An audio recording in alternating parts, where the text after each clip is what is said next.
What's the craziest thing you've ever eaten? Shark meatballs. Blah.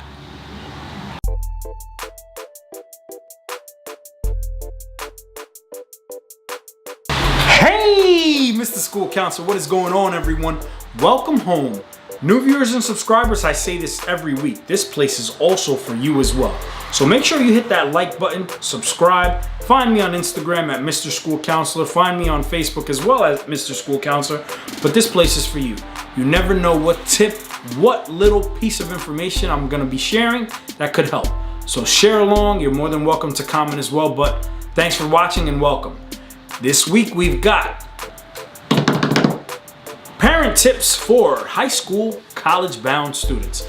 I had a whole totally different idea, but when Mama talks, I listen.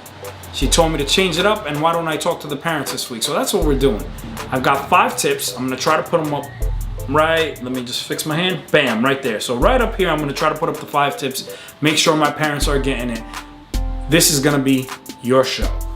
Sit back, relax. Tell your kids to go get you some popcorn. Tell your kids to go run an errand for you if you got to.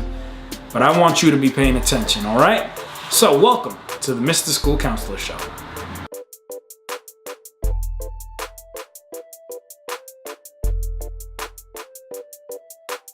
All right, everyone, so we're gonna go right into it. 5 points, 5 tips, 5 things for you. So parents, number 1. Scheduling with your child. Now, I know some people use Google Calendar. I know people that have, for example, blackboards. I know people that have magnets. Whatever the case may be, make sure you're starting to be on the same page with your child. When I say scheduling, you're busy. I know you've got work. I'm pretty sure they're involved. They're doing things at home. They're doing things at school.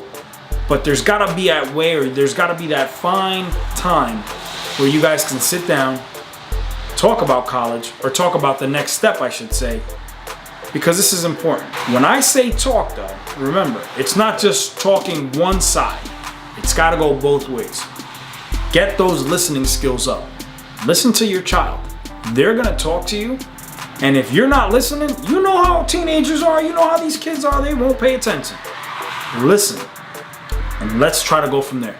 Who knows your child better than you do? Not me. Not school. You're the best person that knows your child. Listen to them, see what it is, and then assess it from there. Tip 2, expectations. What are your expectations of this process? What are your child's expectations? Make sure you set realistic goals, and if you see that you start attaining them little by little, then start making them grow, or start expanding on them, I should say. But setting realistic expectations can help from the very beginning. If you set something that's so far-fetched or something that cannot be attainable from Jump Street or from the start, it could be hard to follow, it could be hard to stay on track with. So expectations, make sure you're following them, and try to make sure your students are try to make sure your children are following them as well. Tip 3, this is my favorite, and it's probably one of my all-time favorites. Schedule a visit with your child's school counselor. That's what they're there for. They're there to help in the college decision process. Yes, you know your child better than anyone else, but when it comes to grades, transcript, who has all that information? The school counselor does. So set up some type of plan, a plan of action, something to have your child, their student, get to the next best level, or what we all expect from them. We want to make sure that they're prepared for the next step in their life. So talk to their school counselor. Tip number 4. If you haven't invested, if you don't, get support. What this all means is, and it goes back to something I said earlier, we do a lot when it comes to sports, putting kids in AAU, sports clubs, travel clubs.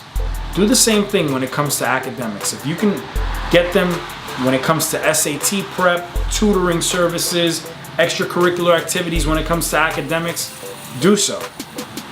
If this is not you and you do not have the resources, that's okay as well. Find some support.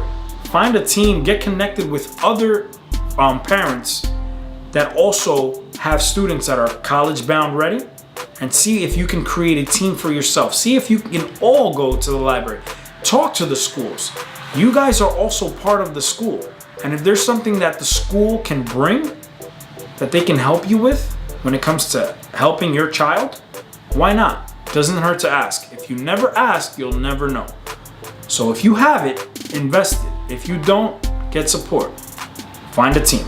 And last but not least, number 5, ask for help.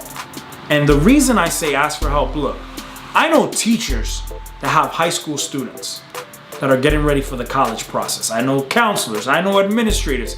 This whole process is nerve-wracking. But if you take it day by day, you're gonna be okay, and your child is gonna be okay as well. You don't need to know all the answers. You just need to know the right people that can direct you or guide you in the right place. So if you don't know, ask for help. There is nothing wrong with asking for help. All right, everyone, these were the tips for parents to help with high school, college-bound students. If there's anything you feel I missed, if there's more, actually there should be more because I hit on 5. So if there's anything else that you want parents to know about, put it down low, leave some comments. Let's have our parents talk and let's have our parents be aware. This is college decision process season. So right now we're in the thick of things. Let's make sure they're getting all the information they need to make sure that their kid succeeds in the next thing, or the next step, I should say, in their life. Thanks again, and I'll see you next week.